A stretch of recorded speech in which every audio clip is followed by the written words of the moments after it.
Okay, how's everyone doing? Good. It's awesome. Yeah? Good, awesome. Everyone falls in those two camps? Yeah. Okay, Caitlin's raising the roof, or lifting the roof, or doing something with the roof. Okay, well, I want to welcome everyone to the first Grit Beat Supporter and Harvard Club event. Hopefully we'll have many more. You guys all excited to be here? Oh, yeah. Okay, most people clap, that's great. Okay, so my name is Joe Colby. Among several things, I am what's known as the Grit Beat Godfather. For those of you who don't know, Grit Beat is a nonprofit media company that focuses on startups and technology and innovation in North Carolina. We started several years ago, but we're recently a nonprofit.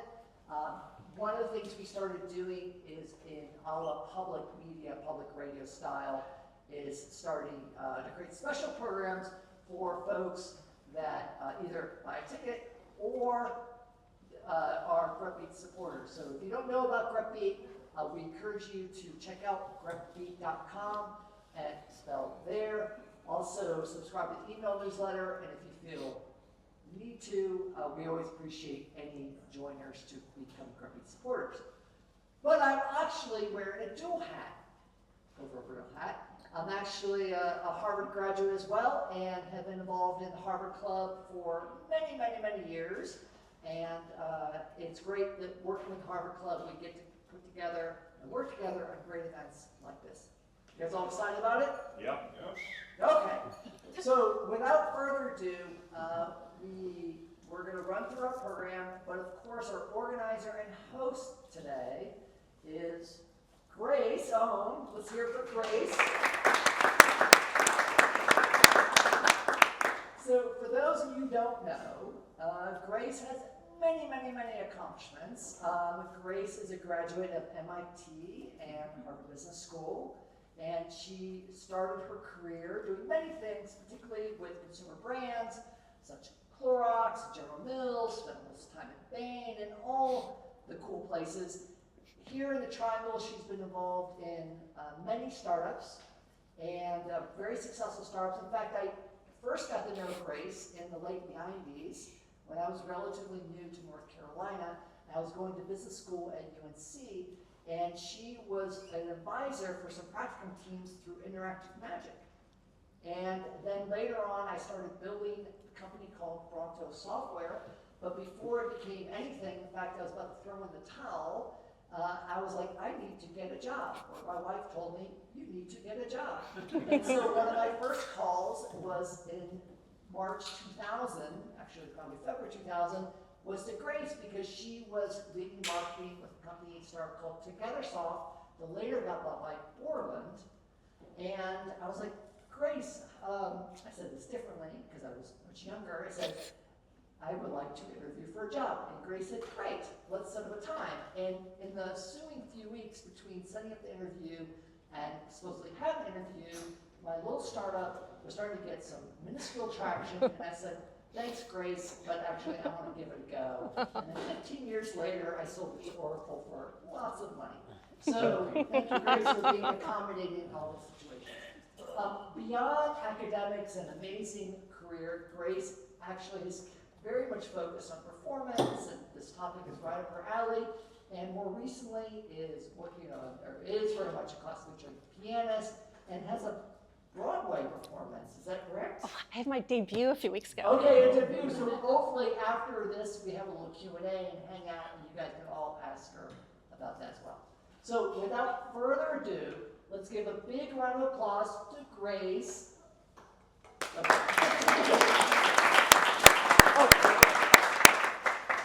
Thank you so much, Joe. That was really fun. We met when we were so young. We were very young. So I'm really pleased to be here and for us to do this experiment, because Joe and I just got together, gosh, it wasn't many weeks ago, and he said, hey, it'd be kind of cool to do this together. And I've been a longtime supporter and involved with the Harvard Club, and that's one way that Joe and I have stayed connected over the decades. And also, in more recent years, have been involved in many of the wonderful events that Grit Beat has, and recently became a supporter, now that you guys are a 501c3. So I encourage, if you haven't already, to do so and support the many wonderful events, mixers. And one thing that I really appreciate is that Joe and his team, thank you, Melissa, and all the other people here, Jen, Caesar, other people here, you all are really, really good at creating community for conversation. And that's something, and you create the space for it. So here we physically, literally have a space that he's offered for us to have this conversation that I think will be very inspiring and meaningful with these three, my friends and wonderful athletes and entrepreneurs. And I think it's so important to have community now more than ever. And so I think it's really important to have the space. The literal space really helps. And then also the figurative space. I think creating the space, and this is an intimate space, I think, that we can have an interesting conversation. I really appreciate the three of you for agreeing to share some of your secrets to becoming an elite athlete for all of us who are wannabes. So thank you, all of you, for taking time out of, on this very hot day, going into Memorial Day, to be with us. As Joe started saying, I'm a lifelong student of human performance. I love studying that, and so I'm super excited to have a chance to talk to you all, whether it be elite athletes playing piano, being a leader, and I love coaching leaders, and in life. So I do a lot of work around happiness and well-being. So what I'm going to be doing is I'm going to be introducing each of the three people here individually, and then ask them individually some questions, and maybe tell a little story about each of them that they don't know yet that I'm going to say. And yeah, it's not going to be a traditional like bio. And then I'm going to ask a few questions to all of them, and then definitely open up the floor for you all to ask your questions, because I'm sure as we talk, you'll have, if you don't already have some questions, I'm sure you'll think through some questions that you might want to ask these gentlemen. Okay, so I'll start first with Sean, who I met, oh gosh, I couldn't believe I saw you walking in almost 20 years ago. And I think we met through probably a tech entrepreneurial event, and we quickly realized that what we had in common is that we were back to back at Harvard Business School. We were on campus almost the same time. And then soon after, I was so lucky to be able to work for one of the companies where he was an executive, and that was at Neonova, where he brought me and my team in to help with marketing. And so I remember we had a lot of things to do, as you remember, and I remember one evening we were working late, and I was with my colleague Jane, and I was taking a little break walking around Neonova's offices, and I was like flinging my arms around saying that I was going to be doing a sprint triathlon that weekend. And Sean just kind of mentioned like, oh, you swim. I said, oh yeah, do you swim? And he goes like, yeah. And he said, like, he kind of mentioned like barely, oh, I swam at Stanford. And I'm like, even though I didn't do any sports in college, I of course know that if you swim at Stanford, then that means you're a very, very, very elite athlete. So then later on that evening, I ran back and told my colleague Jane, I said, oh, did you know that Sean swam at Stanford? And she's like, Grace, did you not Google on him when he hired you? He competed in the Seoul Olympics. And I didn't Google on you, so I didn't know that. So it's really cool. One of the main things I like about Sean is he's very humble, and I think that's a trait that a lot of people who are super elite, super accomplished, they are. Sometimes it's people who maybe want to be that are maybe not as humble. So I think you'll find tonight that that's a common trait. So not only was he in the Olympics, but he earned 2 degrees from Stanford, bachelor's and master's in industrial engineering, and then earned his MBA at Harvard. And I'm not going to list all the records he set. I realized, like, after your NCAA champions, you had individual and team for Stanford in swimming and diving. And then you set records, national records as a member of the Canadian national team. You advanced to the finals of the Seoul Olympics. And then I saw also that you swim masters and you set all these global records and all these different events there. So he continues to inspire and to swim. And he's had a long career in tech, both in the Bay Area and here. And it's been a real privilege to work with you at a couple of them here. So when I reached out to Sean last year and told him about this panel that I was thinking about putting together, he immediately said, oh, sure, I'd be happy to do that. And his immediate response to me was, the marshmallow test says it all. Is anyone here familiar with that Stanford piece of research? Yeah, do you want to tell people about it, or do you want me? I can share the outline of it. Basically, delay of gratification.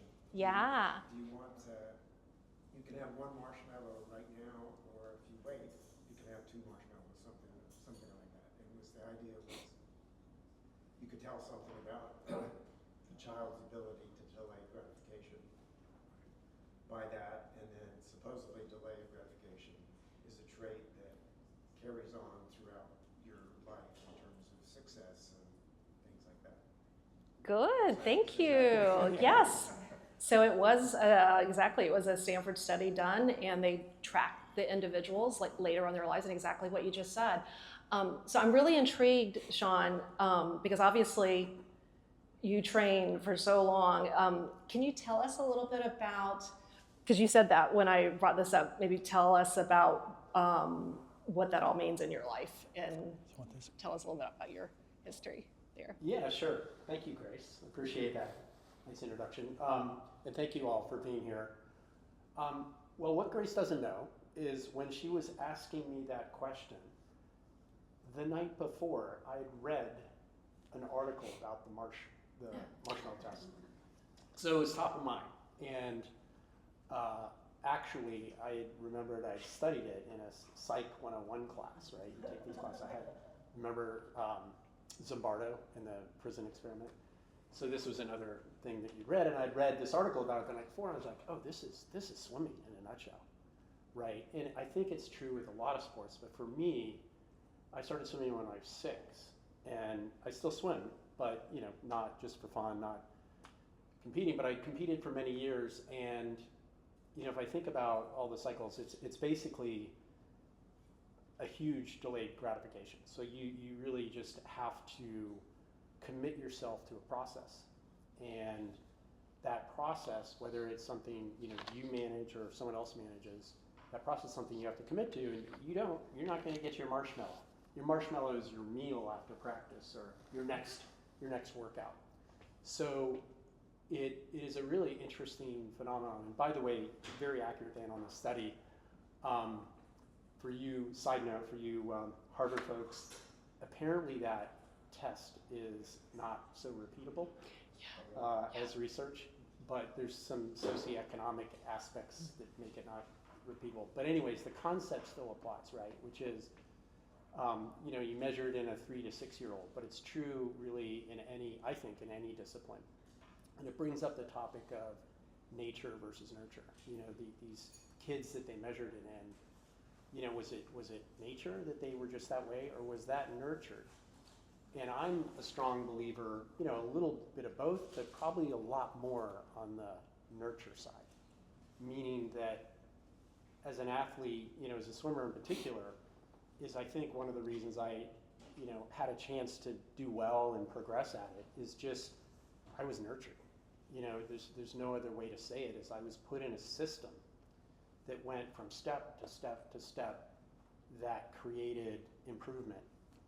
And believe it or not, that's very similar, I think, to what happens in entrepreneurship or in a business, is that the business doesn't have success out of the gate. No way, right? It has only success because it's put in place a system, that sort of gets it to each little incremental success point.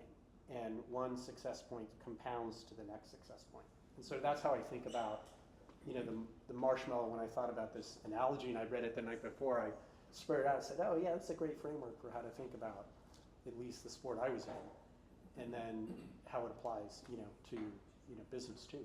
So that's kind of my background and how I think about it. Yeah. Great, thank you so much for sharing that. Yeah, that was timely that you just read that. Yeah. So you swim at Stanford, elite of the most elite. One time you told me, I think it was one time when we had lunch, you told me about Team Stanford that is sort of self-governing. I believe you told me that it's where you care more about your teammates than yourself. I may not have gotten that all correct, but maybe could you share more about what that all means and why it is so successful, generating so many great athletes? Yeah, no, it's a good question. I think, I think many people, when they think of swimming as a sport, it's very individual. And it's true, it is. I think you should think about it as an individual sport.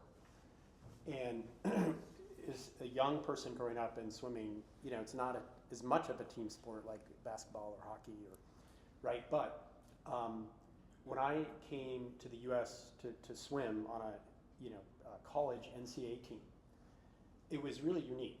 It was, for me, it changed the sport from being an individual sport to being a team sport. And it changed the whole dynamic for me. And I can go through the background of it, but basically, one of the big influences was my coach.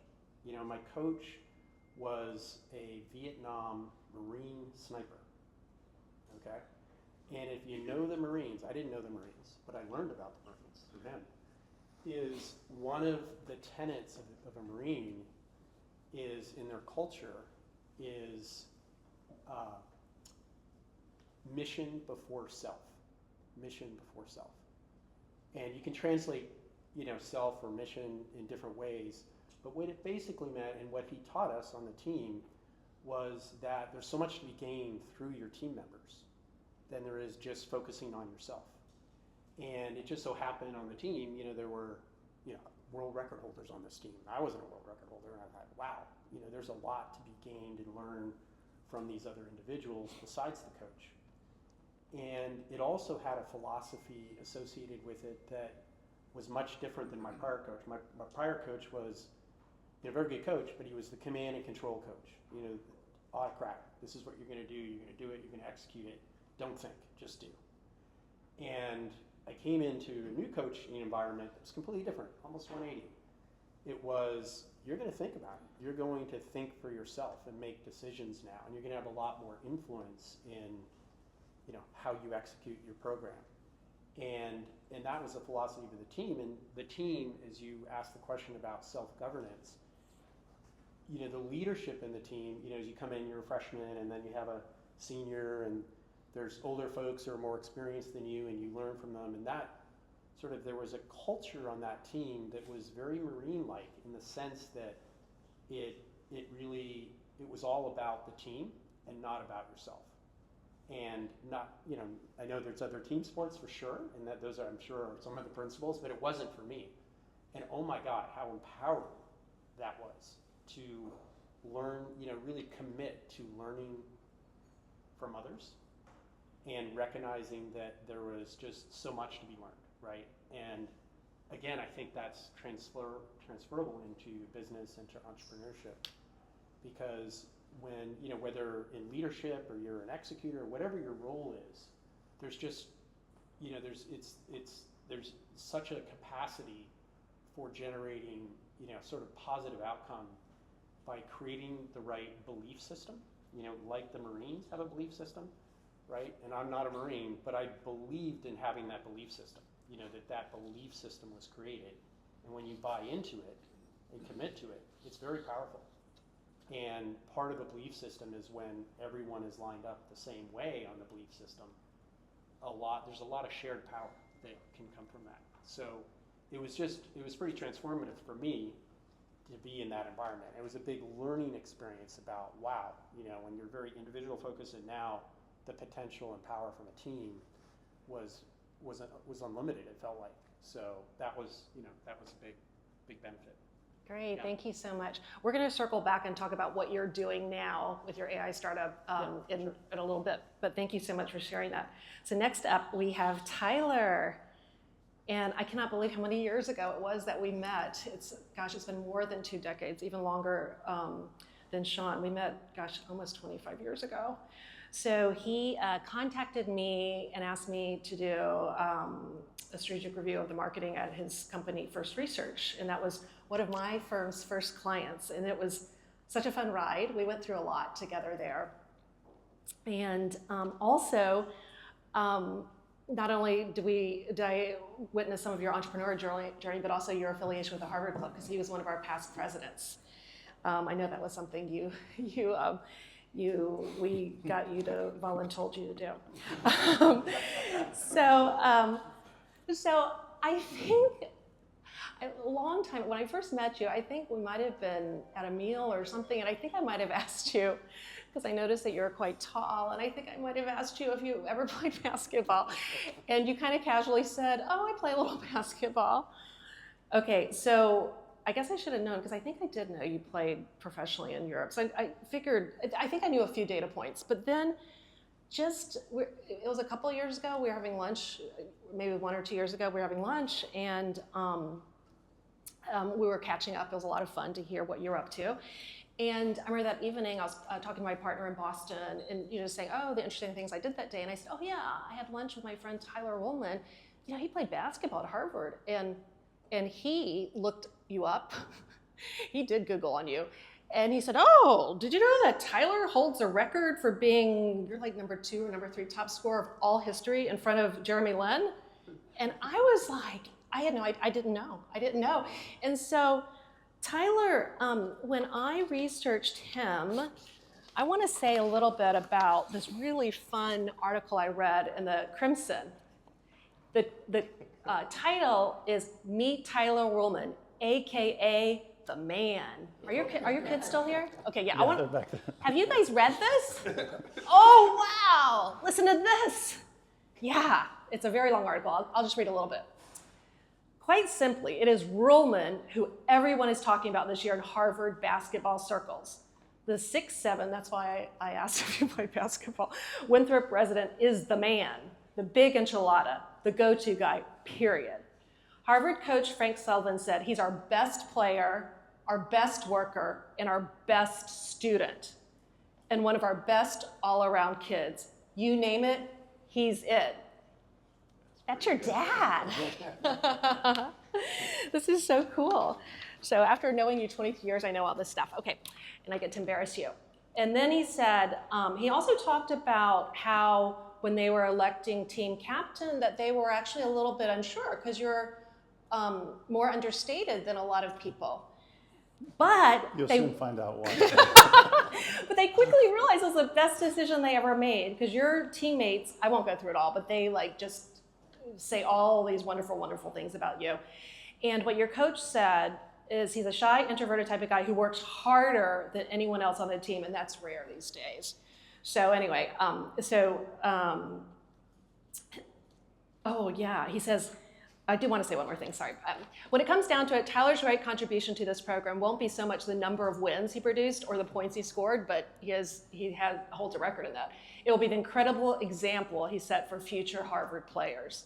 If everyone would be as dedicated, as unselfish as he has been, the future of Harvard basketball would be pretty bright. So I think that's pretty cool to have this long article written in the Crimson about you. So now that I know more about all your credentials, I'm wondering, how did you become such a top scorer and perform at such a high level? So I learned in my research that you were so versatile. You played so many different positions. So I'm just curious, maybe if you can talk a little bit about the secrets for how you were so successful, and then maybe also how that served you well as an entrepreneur. We'll talk about that next, but maybe if you can focus on the fact that you have maintained a record. I mean, that's pretty amazing you beat Jeremy. You're so up there. You Google and your name's up there for Harvard records. Yes. but I didn't ever really care about that. And I still don't today. Scoring was just always my job. Every team I played for, that was my job. And in elementary school, middle school, high school, They college, retired your jersey too in high school, right? They did. Yeah, that's pretty cool. But in Europe, that was my job. But there's so much more to basketball, so much more to winning than just scoring. So I never really understood why, because you get all the attention, but people are blocking out and making rebounds, passing, defense is just as important. I just happen to be able to shoot the ball really, really well. right? So a lot of that article it's very nice, but is it totally deserved? You know, because I could score, you know, that's debatable. But you talked about me playing a bunch of different positions, right? So I played. My natural position was small forward, but I played big guard, power forward, center, and point guard at different points during my 4 years at Harvard. And a lot of that was due to the state of the Harvard basketball program at the time, which was not good. I remember, and the thing that makes me wake up in the middle of the night sometimes is playing point guard. I'd never played point guard before. Never it would be like you playing goalie, right? Or you diving, right? Someone asked you to go out there and do that. I'm going to tell a little story here. Oh, please okay? do. So we're playing UMass my junior year. Our point guard who had come in with me had to take the year off because of grades. Our two guard blew out his knee. We have two freshmen playing 1 and 2, which is the point guard and the big guard. UMass was really good. This was a year before Calipari, if you know basketball, and their Final Four team was basically there except for Marcus Camby. They were really good. Their guards were full court pressing us. They were slapping the floor like Duke players. And our point guard, who was a freshman, goes down and hurts his back. As they're starting, and I'm like, okay, well, I'll just move over to the 2. The 2 guard will just, as they start to inbound the ball, I see the freshman 2 guard just running away.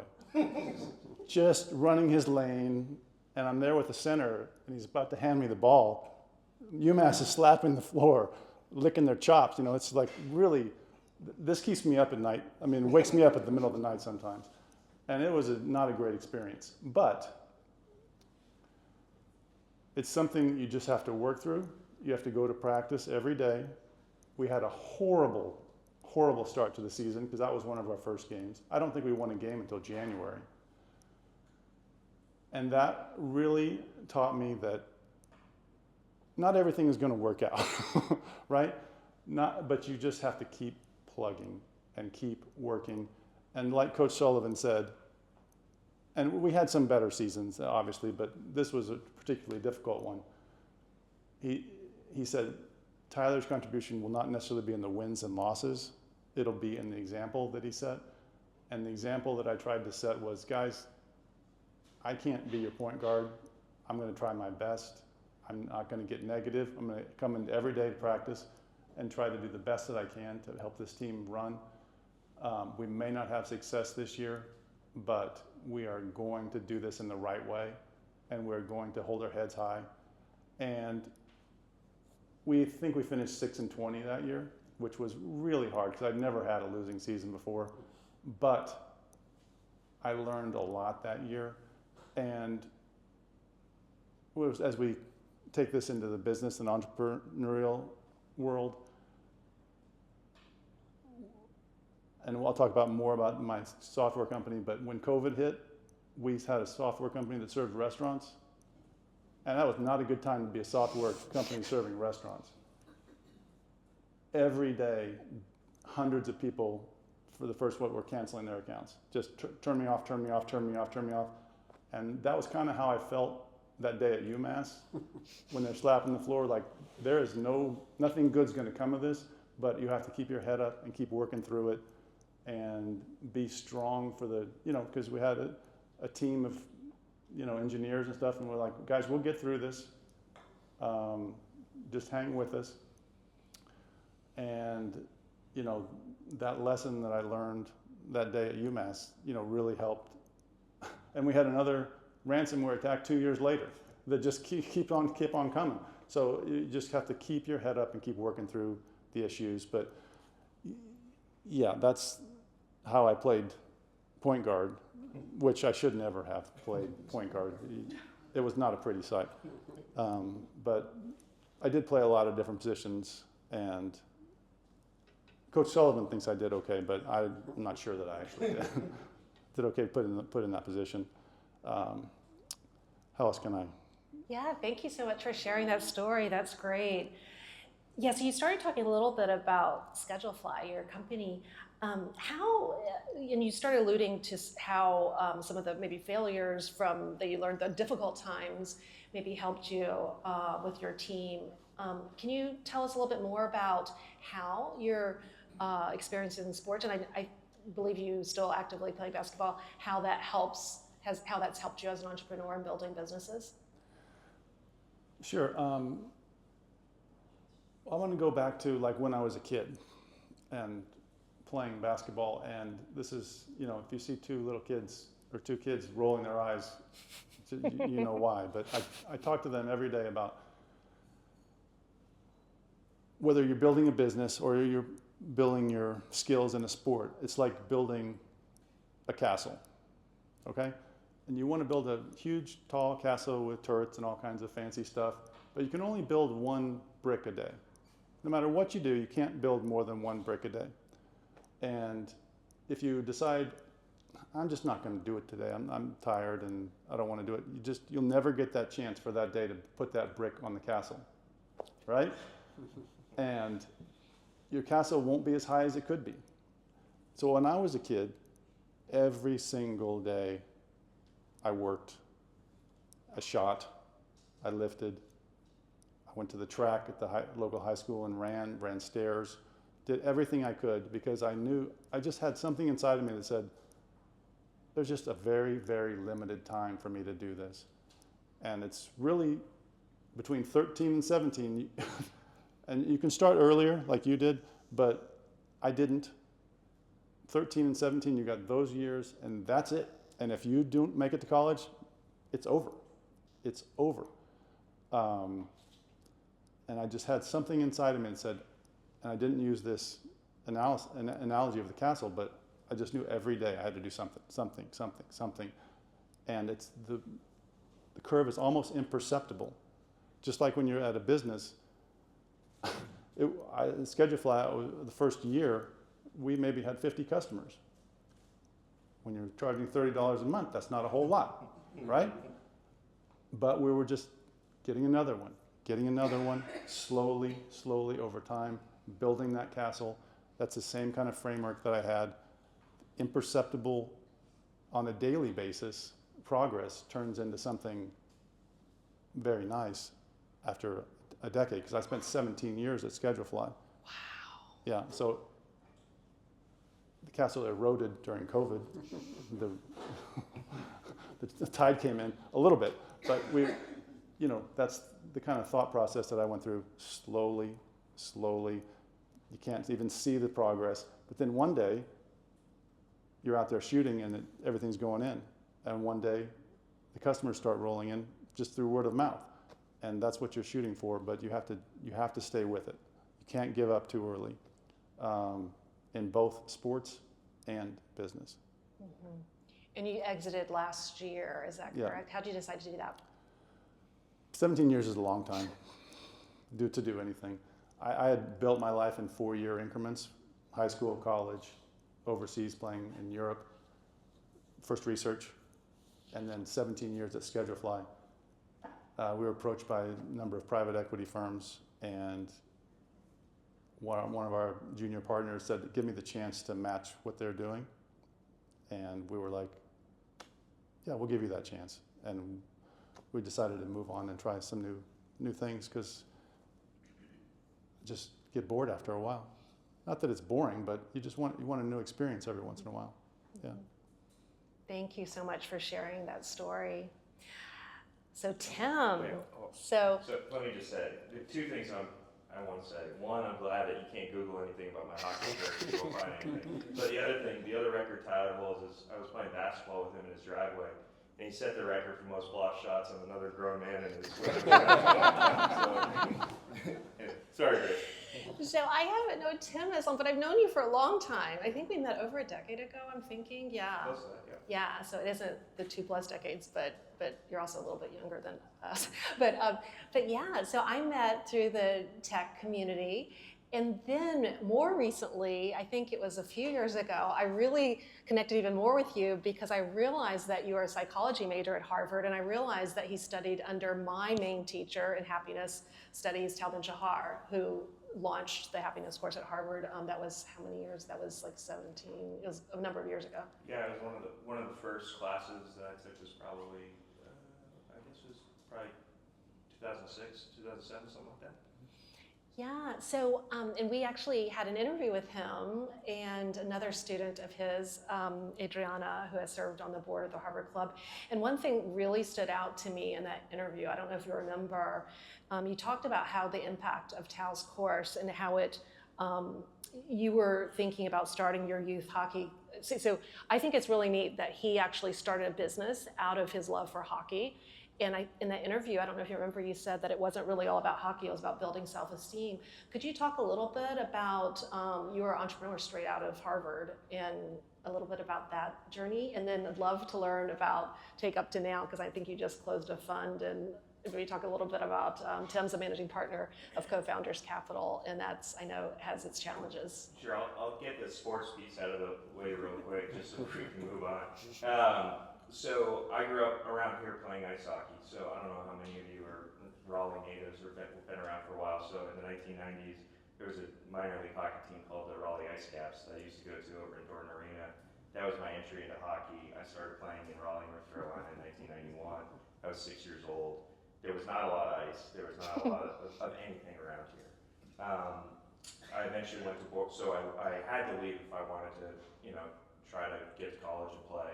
And so I went to boarding school up in Boston, and then I got off the wait list to Harvard, and wound up walking onto the team in a way that they were kind enough to give me a varsity letter, let's just say that. From an 18-year-old kid from Raleigh, North Carolina, that got to Harvard, was allowed a spot in the locker room on a team my freshman year that had 14 NHL draft picks on that one team, just that 1 year. And I got to skate with those guys. Wow. And one other piece I'll say is the NHL lockout was in 2005, and I was still there in the locker room. And all my coaches' buddies from the NHL, like Brendan Shanahan, who's in the NHL Hall of Fame, was coming on the ice and skating next to me in like a real drill where he was really trying. I was pretty proud of that as a kid from North Carolina that only had a half hour of ice time, a week, right? And so that was my hockey journey.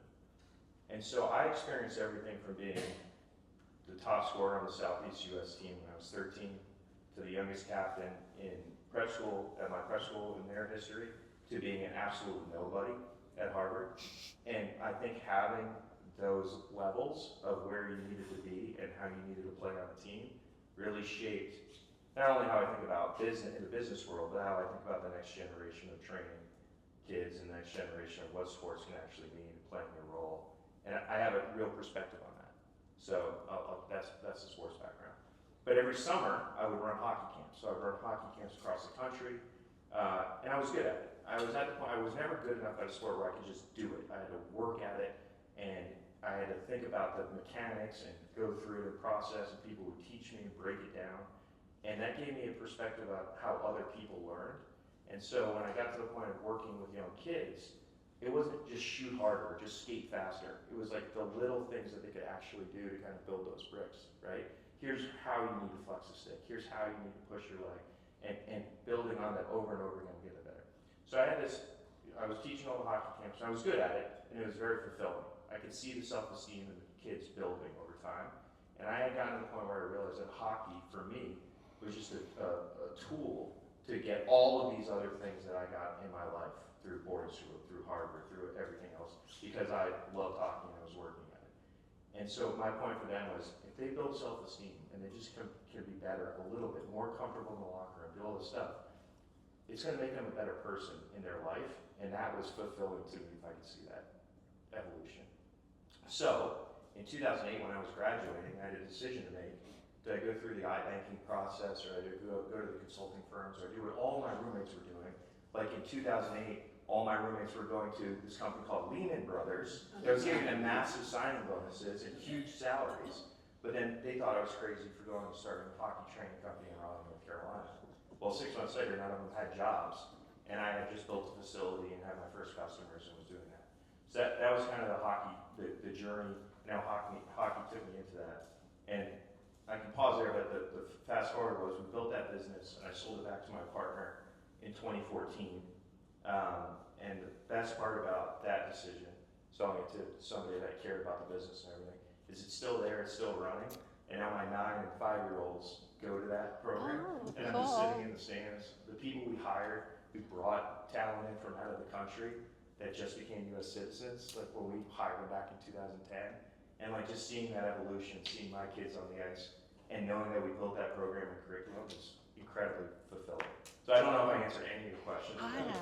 I did not realize that, because I know that you told me that you are involved with your kids, and I didn't realize that was yours. That's very cool, that it's still alive. Yeah. Love to hear about how perhaps your learnings that you just described have helped you now as a managing partner of a venture fund. Well, I think the network through the company I built, like I met a ton of families who entrusted me with like working with their kids, which is like the most personal thing that you can do is just trust somebody to be a leader or role model for your children. And so I built a great network here in the local ecosystem with a lot of people that trust me. And so coming into a venture capital firm, it was pretty funny when I could look down the list of our first investors that we had, and I'm like, oh, I know that person, or I know the person that knows that person. And I had built a pretty good reputation through that. And the VC world is, despite what VCs want to tell you about knowing everything, a lot of it is just knowing the right people at the right time. And I'd say building the network, a lot of it that came through sports has really helped me as the managing partner. I also feel like the little stories that you can tell help you relate to people. And so the little stories I can tell about being the worst player on the Harvard hockey team, like no doubt about it, the worst player on the Harvard hockey team, like that helps you be a little human when you're talking to people like in that world, and it just helps them let their guard down a little bit. And so experiences like that, I think, as you're trying to make human connections and build a network, that's the most valuable piece I had through sports and for what I do now. Right. People like that vulnerability. They don't want someone who's perfect and knows everything. No, it comes across real easy, real quickly. That's great. I love it that your teaching of that has been helpful. That totally makes sense now, but I did not realize that. Thank you for sharing that. Yeah, so actually maybe that's a good segue for a question. I'm going to ask these guys a couple questions and then open it up to you guys. Can you talk about maybe a coach that really made a difference for you, maybe the best coach and what you learned from them? Do you want to start? We can go this way. Yeah, sure. So my junior year at boarding school, I left. My coach at the school was my dorm parent, my hockey coach, my advisor at the school, and I thought the world of him. And then he left. And he left to go to another school, and I thought all my college career, like my college connections were done, all this stuff. But we got a coach who came in from the Boston Bruins. He was their goalie coach, and I coached at other colleges, and he was really team focused and team minded, and built the team up and worked on the little things to build the team up. And we went from having a 4-20 season to being ranked number 2 in New England, because it went from this coach who I thought everything of, but I realized that there was another and better way when this coach my senior year came in. His name's Brian DeCourt, and his son now is playing in the NHL, and I remember him skating when he was 3 years old out on the ice with us. But that coach taught me it's about the team and the little things, not about the points you score. And so as dramatic as it was for me when the original coach left, that coach that came in my senior year just completely changed the way I thought about team everything. So. Thank you. Yeah, well, I think probably my high school coach. I grew up in Missouri, and in Missouri, I guess here when you say ball coach, you're talking, well, in the South you're talking football. In Missouri you're talking basketball, and he was just an old time. You're going to give him the best you've got every time, or there's going to be problems, right? So I learned that, but he was a great guy, and I'm still close to him today. But I learned that whether he's there or not, there's a certain expectation of work and effort that you have to give to everything you do in your life. And that is carried over to beyond sports into my, entrepreneurial and work life as well. But I would give him a lot of credit for instilling that in me at a young age. Thank you. Yeah, great. Hey, are you going to the Games game tonight? Not tonight. I'll be on the couch tonight, but Saturday I'll Saturday. be there. Okay, I'm going tonight. There you go. All right, good. Gotta say that. There you go. Yeah, coaching, I think, for me, Canada, okay, I grew up in Canada, and swimming is like a backwater sport. It's just like you and I. Right, Yeah, everything's frozen. Yeah, everything's frozen. Right? I should have been a hockey You guys player. should have. I played 1 year hockey, but for whatever reason, for a lot of reasons, I ended up being swimmer. But I think one of the reasons that sort of made me progress in a pretty substantial way was a coach. Literally, I had a lot of coaches, as you progress through age group and things like that. We had this coach join the team from the U.S., our club president. In Canada, it's not high school and college, it's really clubs. And so our club had the mindset, our head of our club said, we're going to go get a great coach. So they recruited this coach out of the U.S. His name was Paul Burke, and he came to my swim club, and oh my gosh, talk about a coach. If you think a coach's number one role, in my view, is they have to create a belief and accountability. And this coach took me from being a nobody to having, first of all, a belief. Like a belief that actually I can do this and I can make some progress. And that to me was like number one thing. Like, do you have the belief that you can achieve a goal? And so a good coach, I think, does that, and this coach did that. This coach was also had a style. They were very autocratic. Believe it or not, this coach was, you guys have heard of Michael Phelps, right? Right, greatest swimmer of all time. He was the mentor to Phelps' coach, who's Bob Bowman out of Texas. That was my coach. Wow. So it was a great opportunity, right? Took me from here, gave me the opportunity to go to college on a scholarship.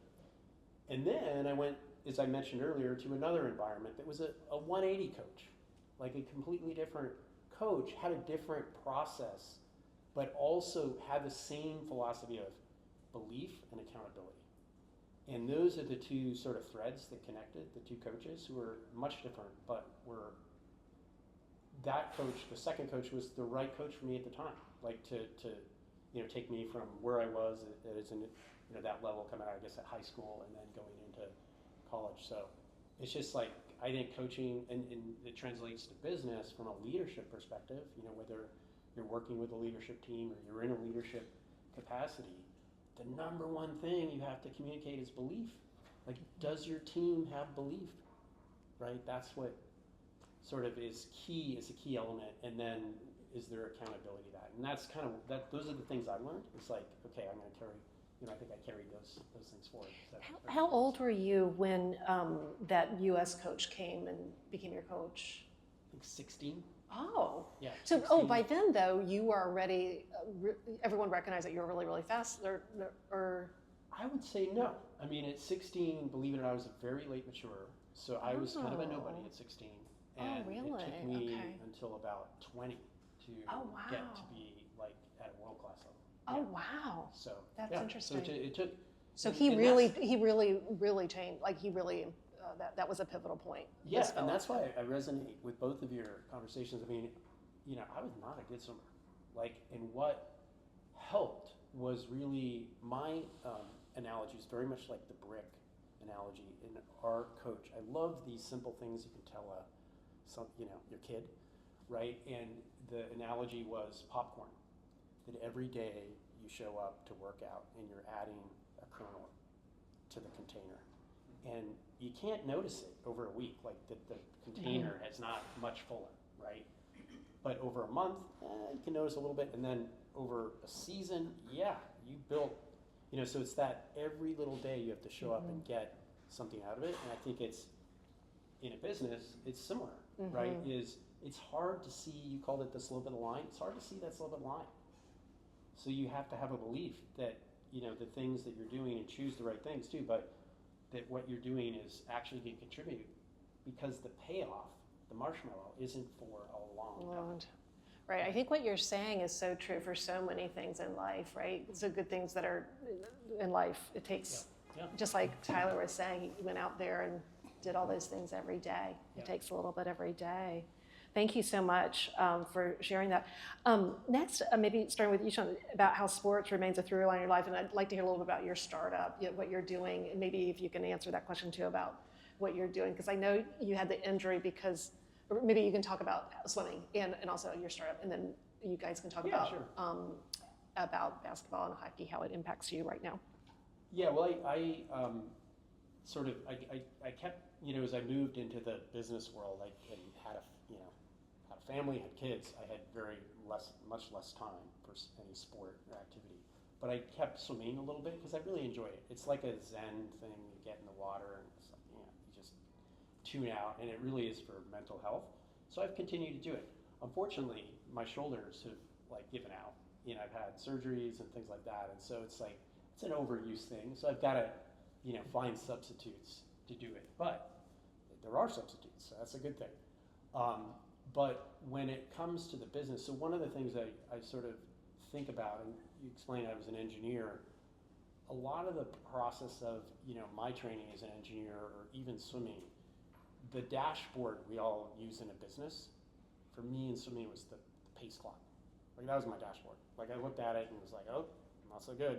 Oh, better. What did I do to improve it? So there's this feedback loop that you learn that is critical because you're constantly experimenting with your training and things, and you're trying to improve, but you've got your dashboard immediately visible, right? And so the cycle times on that is is the reward isn't always there because you're not racing all the time, but the clock is there to give you the feedback, and that feedback process is basically it's an optimization process. And in my business today, that's what it is. It's an optimization process. So I just, out of experience, I've been in this world for a while, but in the media world, when you buy media, search, social, whatever it is, there's these platforms that do automated buying. And so what the business I started is basically plugs into these platforms and uses more intelligence to make smarter buying decisions. And believe it or not, the platforms don't always do the best job at that. So this enhances that. And I think the most exciting part about the business model is actually the value proposition, which is the customer only pays if they win, if they actually improve, save money, and improve performance. So the value is totally tied to improvement, totally tied to ROI. So if the customer sees no benefit, I don't see any benefit, or the software, the value proposition, the payment sees no benefit. So that there, a little bit of innovation in the business model so that the incentives are aligned, right? But that whole process, the software, the way it works, is an optimization process. Essentially, it's a feedback loop, just like watching the clock and swimming, so that for me, that's the funny connection is that it's this sort of optimization that uses data, but it uses it in a way to make the future purchases, better and more efficient, lower cost, things like that. So Yeah, and Sean is an analytics guru because he started the one company that I worked at with him, Max Point, that had a IPO and an exit. He headed up. That was over how many years ago? That's like 2011. So you did amazing things there. Yeah. So now you're leveraging everything you did there for this. It sounds like. Yeah, exactly. So that's where I learned a lot about this business, and so when you get inside it, really understand some of the bowels of it, it gives you an opportunity to sort of recreate it in a different way. And in this industry, the market's matured a lot, right? And so these platforms have grown up, and so but they're not perfect. And that's where the opportunity is to sort of plug into these platforms and make them smarter, and there's a lot of, believe it or not, there's a lot of money that flows through these platforms, and they're doing what I call dumb buying. They sort of are out there buying media, but they're not doing it in a way that is the best possible for the customer, for the objective. So, yep. Thank you. Yeah. Tyler, tell us about basketball's role in your life now and maybe kind of things that you're thinking about next. Well, I still work out every day. I shoot every day. I'm hoping that the Lakers will uncover some film from the early 90s. I'd be open to that. You can put that on the record. But really, basketball and sports in general I'm living that through my kids now. They're both at an age where they're starting to specialize a little bit, and I know you had a question on there about what advice I have for people Oh, yes, please. who have kids who want to be please elite do that. athletes or whatever we are. I would just say that don't specialize them too soon. Just don't do it. It's just a recipe for burnout, injuries, and they'll be better off playing multiple. I think my son's playing 5 sports. My daughter did gymnastics and soccer, but now she is specialized in volleyball. But she's in middle school, so she's at an age where maybe she can start. But don't specialize them too soon, and don't push them in any way. Please. It's got to come from them. So that's what I try to do. I mean, I have all these things up on the refrigerator, words of wisdom and all these things from John Wooden and whatever. But I don't ever actually read them. I just put them on there, and hopefully they'll notice when they're getting, the milk or whatever. So I'm just trying to, I want them to be driving the car, right? Yeah. Intrinsically motivated versus extrinsically makes all the difference. Yeah, and you're playing volleyball, you said? So we have actually another Harvard athlete here, Nicole, who played basketball and volleyball. Yeah, so she may be able to give you some tips at some point. Yeah, so thank you so much for that. Yeah, you told us a little bit about how hockey's still in your life, and maybe you can continue. So Tuesday night at about 10:45, if you want to find me, I'll be in the rink playing in the beer leagues. So I still got that going. And this past Tuesday night, there's a team that comes back from the summer from all the different colleges that they're around. Now, when I left, I was one of the first people to leave, play hockey somewhere else, actually get some notice and go to college and play from Raleigh, right? This team we played on Tuesday night had 14 kids. 8 of them I had trained from the year before, when they were 6 years older or younger, like way back in the day. And now they're playing college hockey somewhere else, like around and coming back. And chasing those guys around the ice Tuesday night was an absolute nightmare. So I'm glad this wasn't Wednesday morning because I was dead. So I'm still playing, still coaching both of my kids.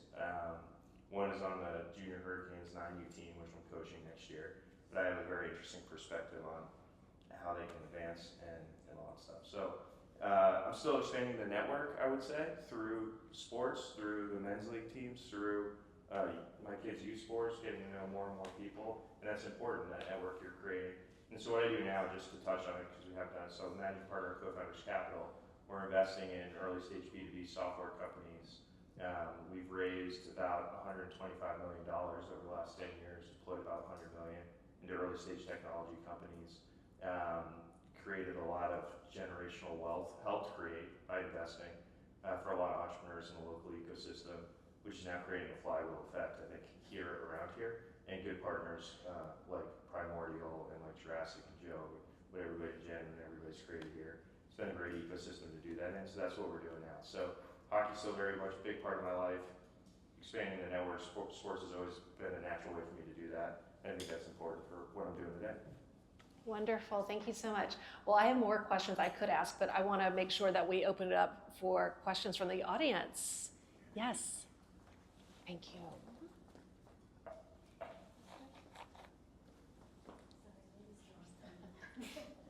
Thank you. My question is, what was one of your biggest failures, and how did you rise from it?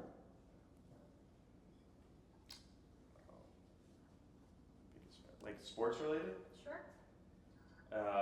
Well, I wanted to play. Like I wanted to make the lineup and play, and I always looked at that as like in the moment as like a big failure. How did I rise from that? Like not being the go-to guy or like making the lineup like for the Harvard hockey team. I just looked back and said, okay, for a kid from North Carolina, like what have I been able to do, and how can I make this positive moving forward? And so I just kind of like level set and look back on what I had accomplished accomplish and not look at that in defeat. And it took me like honestly a couple of years to like start actually having appreciation, be comfortable like with that. So in the moment it felt like a big failure, but I flipped it kind of. Pretty much exactly the same. I wanted to play in the NBA. There were two people at Penn I played against who played in the NBA. It was possible. Jeremy Lin played in the NBA. But I didn't get that opportunity. Am I bitter about it today? No. A little bit. A little bit. Yeah, but I mean, I got what I did get was the opportunity to play in Europe, which was a fantastic 3 years that I probably enjoyed more than playing in the NBA, to be honest with you. So things happen and you can't control them, but yeah, that's what I wanted to do, but what I actually got to do was probably a lot better. This is going to sound really corny, but I'll tell you what I learned first. I think the journey is more important than the destination. That's a well sort of touted statement, but for me, I had like lots of failure, like just littered with failure throughout my swimming career. Now granted, there's only one person coming first, and there's a whole bunch of people, below them when you're swimming in different events. But I had a time like right after high school, I took a year off, a gap year, before going to college, and it was to try and make the Olympic team. And I missed in 2 events by 0.3 of a second, 2 events, to go to the 1984 Olympics in Los Angeles. And the time I did in my final, I was 3rd in my country, and that placed 5th in the Olympics. The time I did at my trials, placing 3rd, right, 0.2 behind, would have come 5th in the final. That's how crazy the difference is. So at the time, it was devastating. Like it was, just take a year off, and this is all you're doing. This is it. You've committed yourself to doing it, and you don't achieve it. And it was tough, like really tough. But looking back, the bigger picture was there was just like there was so much around it that was positive, different than just the outcome, right? And there are a lot of things related to that, but so it was a big lesson. It was absolutely a big lesson to set a goal, big goal, but not achieve it, and then sort of have to recover from it, So, and you do bounce back. That's the good part about we're humans, but we're resilient too, and so you got to tap into that resiliency for sure. Y'all talked about like the emotions in sport, the teams, the coaching, right, the building it all together. But like over the last 20 years, data's taken over sport, right, in like almost a paralysis way for athletes. How do you think about that? Where it's like sometimes you have to play, right? There's practice and there's learning this data, but how do you correlate that to business? Like it can't always be about data, right? There has to be kind of a little bit about. Sometimes you have to have a drive. Sometimes you have to stack the pennies. Like what advice or where do you think about that? How does that shift with you? It's like between data and emotion, the team, the drive. So hopefully everyone's following the Carolina Hurricanes right now because they're like pretty incredible. But when they were in the off season and they were looking at folks, let's take it back to last season. They made a massive trade for somebody that was putting up points, great data, like hits, shot speed, scoring, goals, whatever. Within like 2 weeks, they realized that person wasn't the right person for the team. Why weren't they the right person for the team? I don't know. Didn't want to be in Raleigh. I don't know what the answer is. It wasn't the locker room guy. Didn't connect with some of the leaders. Who knows what that is, right? But this offseason, Eric Tulsky, who's a Harvard guy, by the way, who's the new GM. I'll tie it all back together. He's a Harvard guy. That's the new GM for the Hurricanes. He looked at some data and said, what fits with our team, right? The speed that we play with, the block shots. That's data that goes there. But he went another level, which is who wants to be here in the system? Who wants to buy into the system? Who wants to be part of the locker room? I think that's the intersection you got to see between data and the human element, right? Which is the buy-in makes it, it's good for our system, it fits this person, the way they play, it fits. But the emotional piece is always be there. Anyone else? Yeah, go. I'll just say one thing. I don't like the 3-pointers at the end. The NBA is all 3-pointers now. That's data-driven. I hate it. Yeah, so one unique thing about swimming is if you look like when I swam, finish swimming and the best time, world records or best times then versus now, they're so much faster. And are the humans different? Not really. So what's different? And I think a lot of it is the way they train, the data around training. That to me is a big difference maker that's happened. Now you can go too far. I think the question was, can you get overly consumed with it?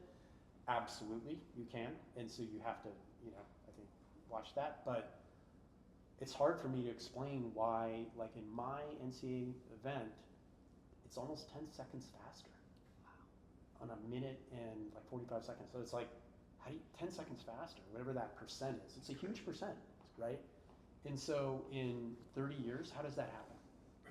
And data, I think, is a big piece of it that, has been incorporated in sport that wasn't available before. But you can, I think you can absolutely get overwhelmed with it. And so that's where, I think the mental side needs to come in and sort of manage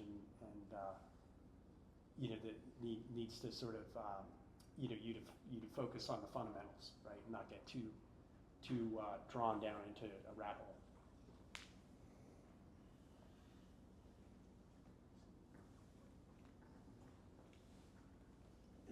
So I like what you guys are talking about. There's just an inherent theme to what you're saying.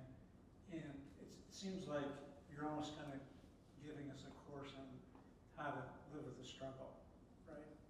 And, as a parent of 20-somethings in the, whatever job market you're in, because there's always 2008, there's whatever job market there's AI. I'm kind of watching them, deal with that struggle of college to jobs. And I think it's the same thing for young people, right? How do you get that first job? How do you progress? So what I've heard tonight is you guys, you have an incremental way to kind of build this up, and it's a way to kind of orchestrate the journey, and maybe a way to survive the struggle. I was just kind of curious in your lives, with your kids, with young employees, coworkers, how receptive have the younger people been to that, and how much translation do you have to do, because they don't have that lived experience like that. And sometimes as a dad, I find that I need to have my friends talk to them or be around them, because they're not going to listen to me about whatever topic. I'm just kind of curious how that's translated or worked for you.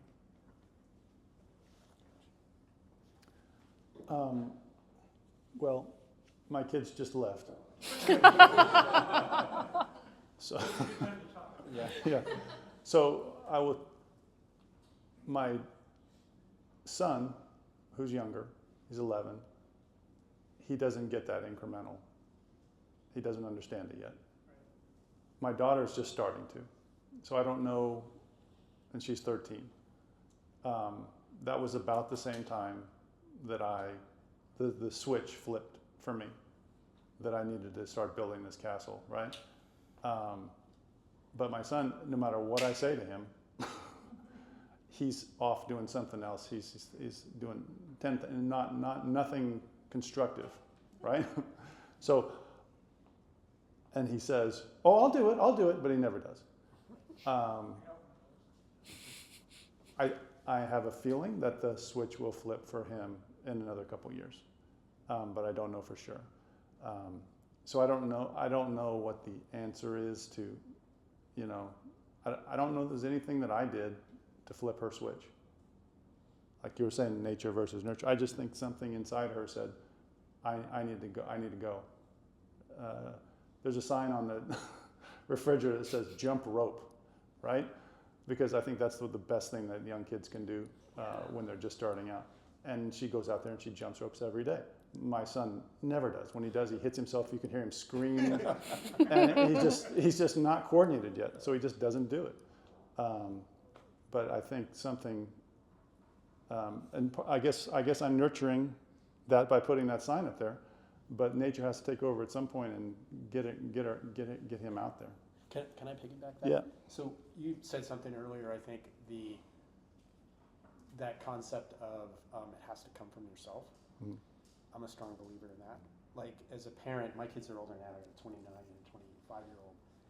And it was a real struggle. Like my son swam, but he played other sports too. And, you know, I had to pull back. Like it could have easily just gotten really involved and pushed.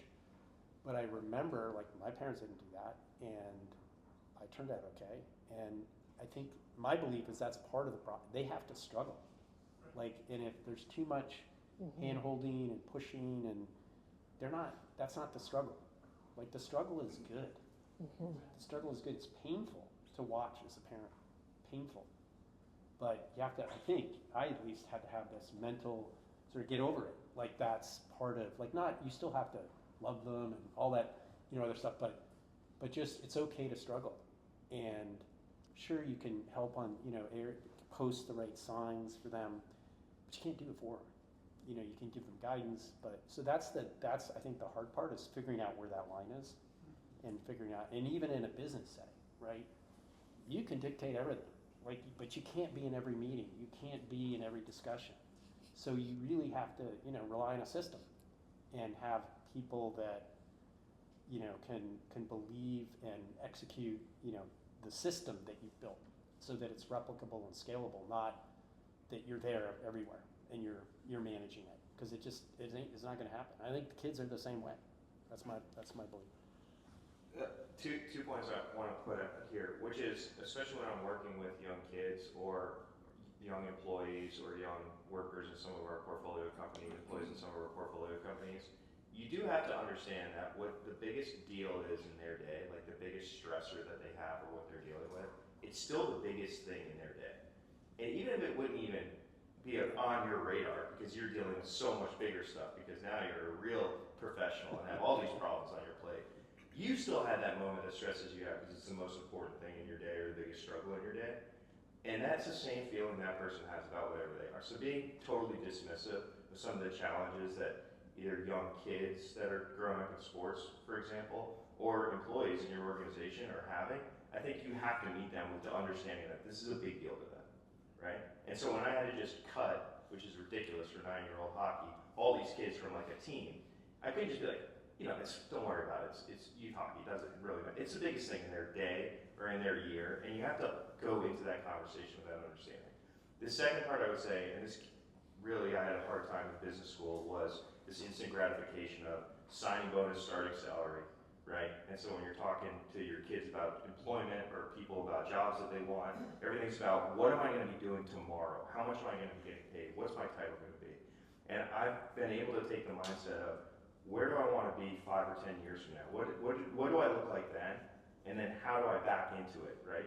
When I was taking out the trash, you know, every day when I first started at Co-Founders Capital, right, and that was part of my job, it wasn't because like that's what I wanted to do the next day. It's because one day maybe I thought I could be a manager of a venture capital fund, right?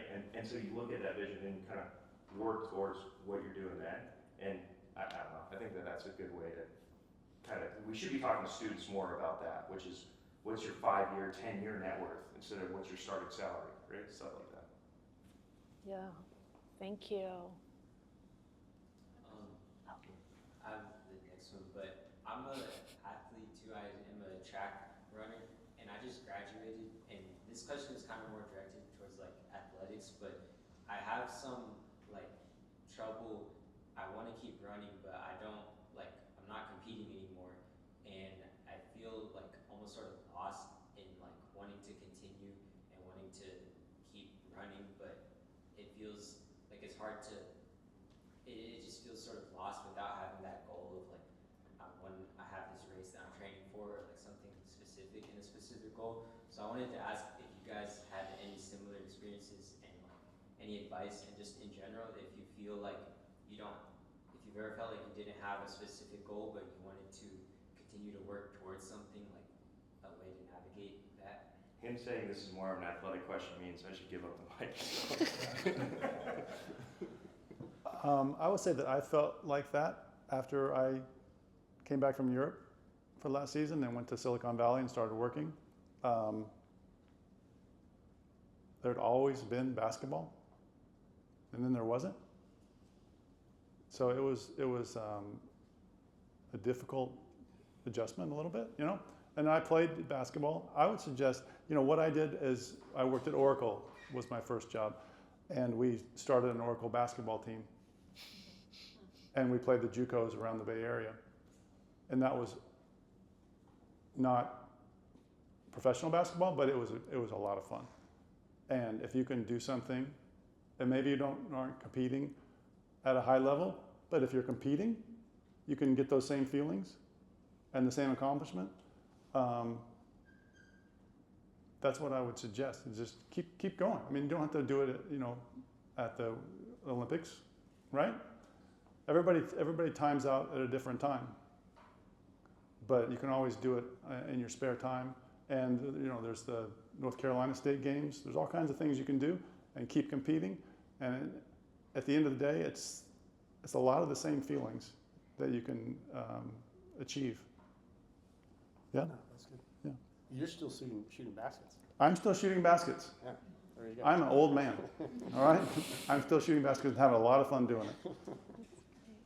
Oh, Teresa, did you, or you also, both of these? My question is maybe a little controversial, but this morning there was a big talk on the radio about the enhanced games. I'm curious, you know, the steroid Olympics, I guess swimming and track. What's your take on that? You know, given the trends for longevity and everything else, and you know, if you were an athlete today in college, would this be something you'd worry about, or do you think it's just like a small thing and not really a trend that will affect how people will view sports in terms of how extreme, you know, and what it represents, you know? Because what you guys did is, I think, in a way, a dream for everyone, like surpassing our limits, becoming better every day, seeing what, you know, really good humans can do that most of us can't do. So how does something artificial, if you will, affect that? So I read about it too. I know it's a thing. I actually think when I competed against juiced athletes. I'm pretty sure of it, but I don't know for sure. And a big in the swimming world, at least in the 80s, was you know, the Eastern European countries, and there was, you know, the Eastern, you know, East Germans in particular, and even the Russians, and then it's obviously come out, you know, that there's been a lot of that going on in subsequent years, and so it's, for me, that's a sensitive topic, because I think it's sort of one of those things where, you know, wow, so they were potentially juiced. I don't know for sure. I have to assume not, but you know, it's in the back of my mind that it's true. So when I think about this notion of enhanced games, I kind of like it in the sense that, okay, it's like it parks that, okay, if you're gonna do that, I don't even use the word cheating because it's just a choice, like make a category for it, and then it puts it in a box so it doesn't pollute the other athletes that don't want to do that, right? Which I think, and it's not fair. So it's sort of, for me, it's a way to manage it a bit. It's like put it in a box. Athletes are going to do it. I think it's still going on in a lot of sports. Certainly some professional sports, there's motivation for it. And, so it's a really difficult topic. But I think it's a parking lot. I think it's a way for it to pull out of sports and make it. I don't know if it'll become a thing. You know, if people want to watch it or people will be interested in it. But I'm surprised. I've seen a few athletes that I thought, oh wow, like I didn't think you were into that, and they opted in. They're like, oh no, I'm going to do this. I'm going to jump in, and so they're on a program, and hopefully they're working with a doctor, because I don't know if it's healthy, but you know, I think at least it's a way to contain it. Maybe not. That might be artificial thinking, but I don't know. It's a tough topic. Yeah, thanks.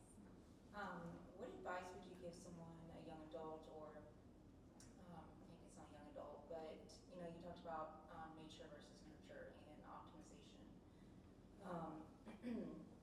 What advice would you give someone who may not have had that structure?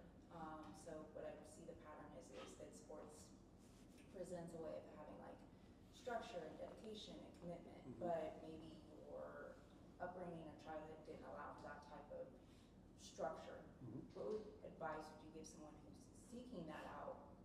And what activities or things can they do as an adult to kind of optimize their life in a way that kind of gets them on that route of structure? Oh, wow, that's interesting. Yeah, it is interesting. Yeah. I mean, that's a really good question, because I think that you're right. In this conversation, we're assuming it's like you're coming from a sports sort of structure, which translates. We've talked about that. But there's other structures, that may not translate exactly the same, but I think they can. And it's more about like grace, music, or performing, or other discipline areas that aren't necessarily sports, but have their own expertise associated with them, or own sort of thing, right? An organization around it.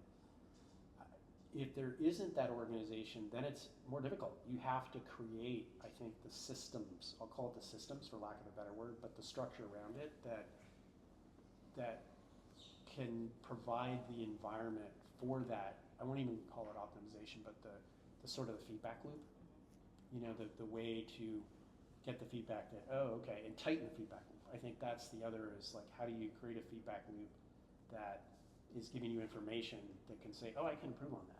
If you want to improve on it, like if you want to get better, like that's part of the, do you want to get better? What's your objective? Right? Is it just, I want enjoyment? I want to shoot baskets because I enjoy it? Or is your objective like, I want to get better at that? And then it's just looking for, I always think, like teams, I think, in a work environment, we've all maybe worked in environments that we thought the culture was awesome, and then environments the culture wasn't so good. And that's kind of what you're looking for, is what's that right environment that can foster what you're trying to accomplish, right? So I would look for that, to get that structure from an environment. Try to go into that environment, put yourself in it, see if it works. And if it doesn't, try another environment out. But I don't know exactly what that environment is, but just look for something that can bring structure with it, and is worked in that field or that area, and try to replicate it or jump into it and learn it, that kind of thing. And go ahead. The last thing I was going to say was also some things are transferable.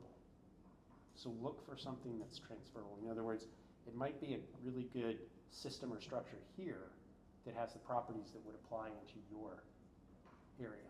And so there may not be the thing in your area, but is there one that's nearby, a neighbor that you can leverage? Yeah, I don't think it's too late, right? Sports are there. There are all kinds of masters sports. If you know that sports is going to be a system that's going to work, and you have a sport that you like, you can do sports through your whole life. 25 and 35, 45, 55, 65, 75, 85. There are programs for all kinds of ages that you get the same, even though if you didn't do it when you're young, you can get the same benefits throughout your whole life. So don't give up on that either. I would say I was pretty motivated to train and do my own stuff, but the thing that was the base driver for me was accountability. Structure was accountability to the other people that had bought into that, my teammates, right? And so, did I want to get up at 5 a.m. to go to the Harvard track and run, and do our testing? No, but guess what? There were 27 other guys that had bought into that we were all going to be doing it together, and I felt accountable to them. And so, I think even if you find somebody that you're held accountable to, you feel accountability to in whatever structure that you create collectively, I think that would help, team mentality, even though it's not sport, but accountability to others. My question was, how have you seen the discipline and the competitive nature of the sports, of y'all's days in college athletics? How have you seen that play out in your day-to-day lives today, and also just being in corporate? I've seen, if you look across the street, there's Teamworks right there. That's one of the biggest success stories of the local startup ecosystem. And I've become friends with Zach, the CEO, and he loves hiring college athletes, right? And it's not because he thinks it's cool, or they have ins and but it's mentality and a competitive spirit and a want to win. And so I think in the corporate world, we've seen that. Like somebody that has that competitive nature and spirit and self-drive and motivation, I think that stuff's important. And especially today in like remote work and everything, like you need to have people on your team that are going to be self-motivated. And so we look at that when we're hiring. Like that's a plus, somebody that's had that competitive fire. Yeah, that's 100% true.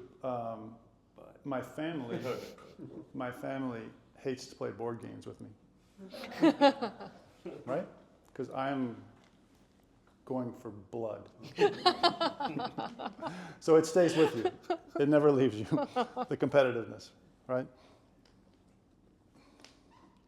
Yeah, and I think sort of in a hiring decision, I always just look for the fundamental trait is struggling and overcoming a struggle to excel at something, right? Whatever it is. And it doesn't have to be a sport. So I think it translates just to this general sort of, it doesn't have to be a sport, right? It can be, what did you try to do and where did you fail? I hope yeah. And what did you do to overcome that, right? And so that trait, I think, is a key ingredient. Like, I want that person on my team that, sort of has been through it and now has got the belief and has accountability and been around other people that have had that. Like, seeing that experience, I think, is a pretty good, if they've gone through that, that's a good predictor. That's a good thing that you're not going to have to teach them, that they're going to come to the task with, which is great. Mark? I think my question is also about overcoming struggles. I think I'm a CTO of a local deep tech company, and often people come to me with questions on our team, and I'm thinking, I just don't think you've struggled enough through it, and I'm just trying to find ways to motivate them to go past that point where it's like there's no light at the end of the tunnel, but you just got to go a little bit further and then it'll start. So what kind of tricks do you have to do that in a business setting or beyond athletics, right? Yeah, for me, and I'm sure my colleagues have, but I think there's like in a company setting or a sports setting, you've got a big, BHAG, big hairy audacious goal, right? You're trying to win your championship or win your event or whatever it is. And sometimes with some team members, workers, have you on the whole organization, they have trouble translating what they're doing to connecting it to that BHAG. How is what I'm doing really important? So either they don't believe in the big belief, that's a problem. So how do you got to connect that, or we don't, we haven't like connected it for them. Meaning we haven't taken that big belief or goal and broken it down to a level that actually says why what they're doing matters. They create a level of importance to it, right? So it matters. Because it probably matters, right? Like you're seeing that it matters. So it's sort of reinforcing the why it matters and reconnecting it to the goal, like so that they believe, right? And if they don't, over a pattern of a lot of things, sometimes you just got to tough through it. It's like this is just we got to do this. It's just part of the thing. But I think connecting it to the belief system, so it's just not work. It's actually you buy into it. Is really important. I think that's excellent. Ooh. Well, thank you all so much for being here, and I have a gift for you guys. Thank you so much. Here. Thank you. It wasn't quite maroon, but kind of close red, yeah. I didn't find the right, that was my attempt at the crimson. So you can open it if you like. Yeah, it's all the same thing. So thank you all for being here. Really enjoyed.